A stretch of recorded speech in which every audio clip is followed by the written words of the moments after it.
Everybody knows Grandmaster Jan Gustafsson for his charming personality, his dry sense of humor, his encyclopedic knowledge of pop culture. But it turns out the guy is also a pretty good chess player. Rated over 2600 for quite a few years, that puts him in the top 300 players in the world. Nowadays, though, he mostly acts as a second, maybe does some business interests. I'm not sure. I know he has a young daughter, but he's well known for often playing the Bangkok Open in Thailand, a tournament that he very much enjoys. And this game I found from that tournament this past year, and it's absolutely amazing. It contains an extremely strong tactic. Once I saw this tactic, I shared it with all of my friends, and they were also amazed by it. And if he had found that move, then this game would go down maybe in the history of chess, or at least in textbooks of how to play an attack. But unfortunately, he did not, and even went on to lose the game to his FIDE master opponent. So, how did this roller coaster of a game happen? Started out knight f3, c5, c4, knight f6, knight c3, knight c6, e3, e6, d4, d5. Okay, so this started out a little bit more offbeat with knight f3, c4, but now we're transposing to the Tarrasch defense. This is very well known. It seems like it's been played a lot more recently. This opening actually Kasparov used to play when he was young, I believe. So we have cd5, ed5, bishop e5, cd4, knight d4, and now we have an isolated queen pawn position. This pawn in d5, this is known as an isolated queen pawn. And these positions are pretty complicated. They're important to know. Even though this pawn is isolated, and it is blockaded by the knight, which is exactly what we want. The knight is the best blockading piece, and it's stopping the pawn from advancing here on d4. Actually, black has some trumps in the position as well, because this isolated pawn means these files are open, and it gives black some squares for his pieces, for example, on e4. So it's still about an equal position, even though that pawn can be a long-term weakness if we ever get to an endgame. So bishop d7, castle, bishop d6, knight f3, bishop g4, h3. This is all still theory, so that's why I'm going pretty quickly. Bishop e2, just stopping the pin. Castle, knight h4. So b3 is actually a more popular move here, just to develop the bishop. But knight h4 also is perfectly fine. Of course, trading off these bishops. Rook e8, knight f3, knight e4. And by the way, the reason why white wants to trade is because in an isolated queen pawn position, black's plan is to attack, whereas white's plan is to try to play against this long-term weakness. So the more pieces you can get off the board, the less of an attack black is going to have, and the weaker the pawn is going to get. So trade, notice that white is keeping this d4 square under very strong control. b3, queen f6, knight d4, knight e5. Okay, and now we can see that black is executing their plan using this e4 square, like I mentioned, bringing pieces over to the king's side. And now actually white made a serious mistake. White played the move bishop e2. And white should have played the move knight e1, which looks a little bit weird, but it's a defensive move. And after knight e1, this stops what happens in the game, which is knight f3, queen f3, queen e5. So you can see black is getting a very dangerous looking attack here against the white king. Knight e1 stops that trade. Now the queen can't go to e5 because this knight is still there, and it's simply an equal position.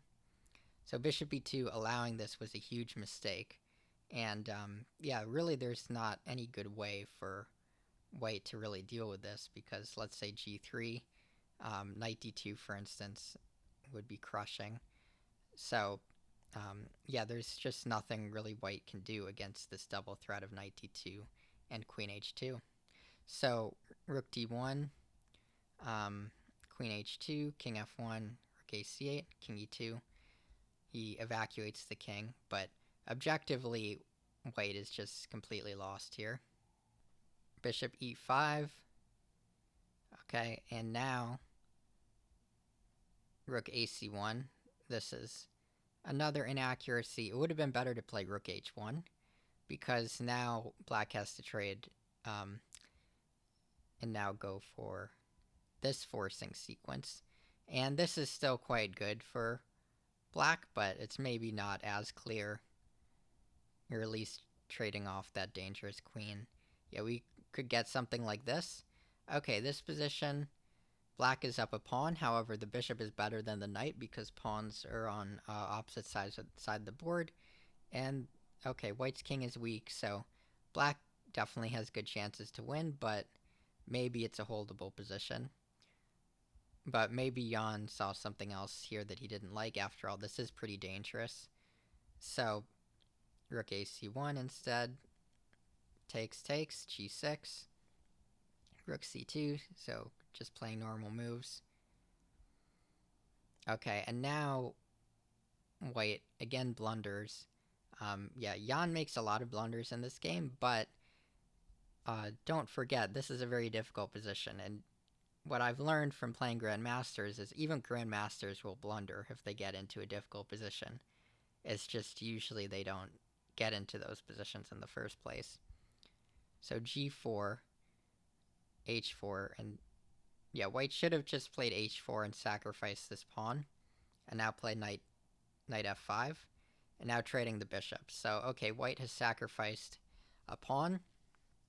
However, white is not going to get mated here anytime soon. So, this would have been preferable to try to just defend this endgame. But g4, h4, a4.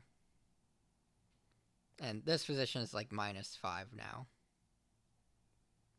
And black actually missed a good opportunity here. Black could have played the move bishop g3, just threatening to take on f2. There's no defense. Rook h1, queen f2 takes, knight takes, rook c1, knight h3. Now in this position, black is 2 pawns up. Black is completely winning. Okay, for some reason, well, okay, it's actually quite logical, is black played rook d6 instead, but you see the evaluation bar went from all the way towards black, now it's all the way towards white, because white is actually completely winning here. And I remember when I was analyzing this game, I paused here and tried to figure out, okay, what's going on? Why is white winning all of a sudden? And I simply could not understand. So the first move is pretty obvious. Rook c8. And black has to go king g7. But the next move is very, very difficult to see.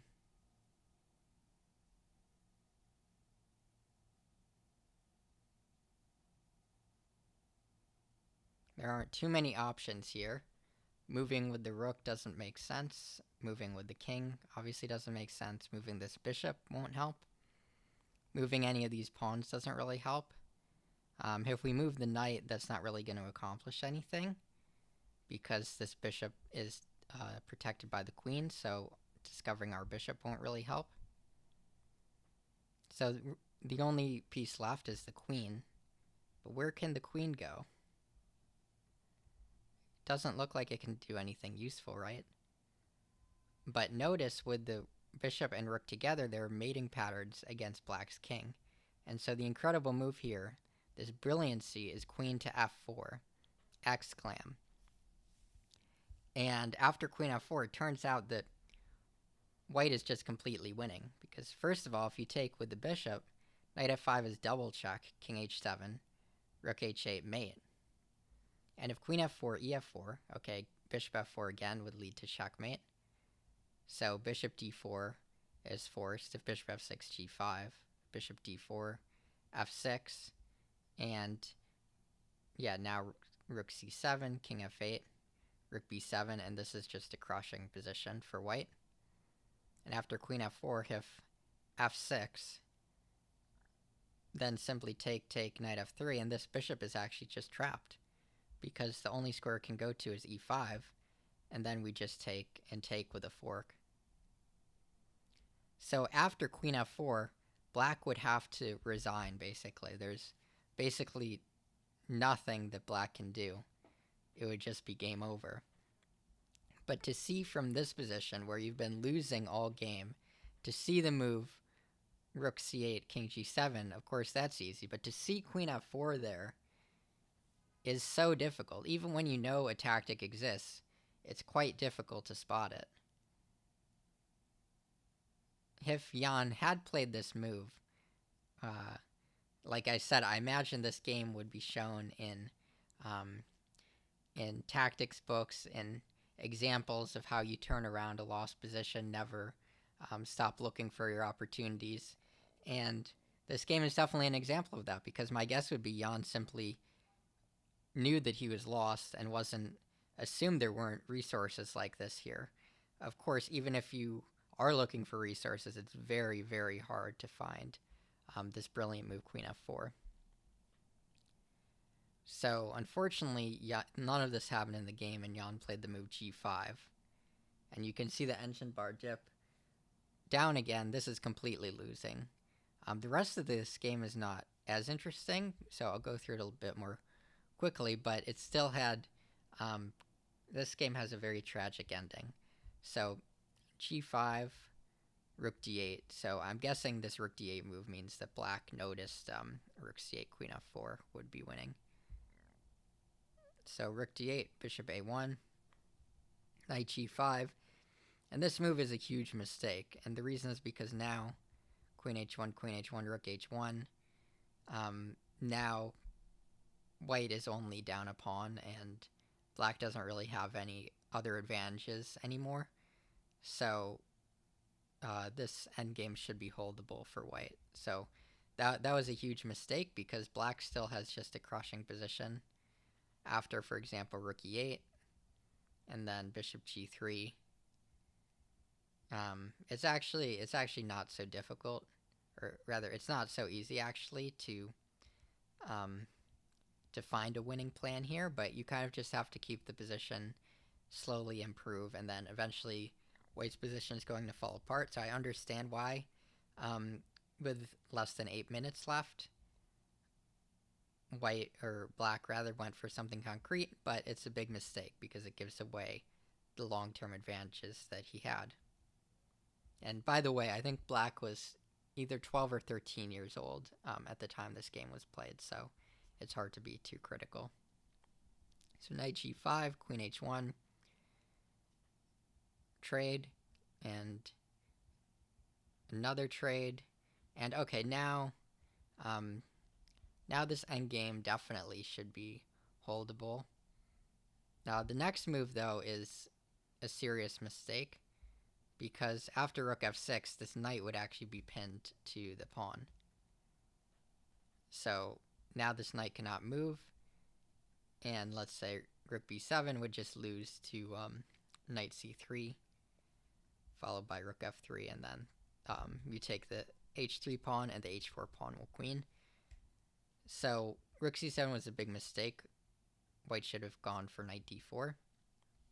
But both players have only a couple minutes left on the clock, so that's why they are not playing so well. Rook b6, a mistake.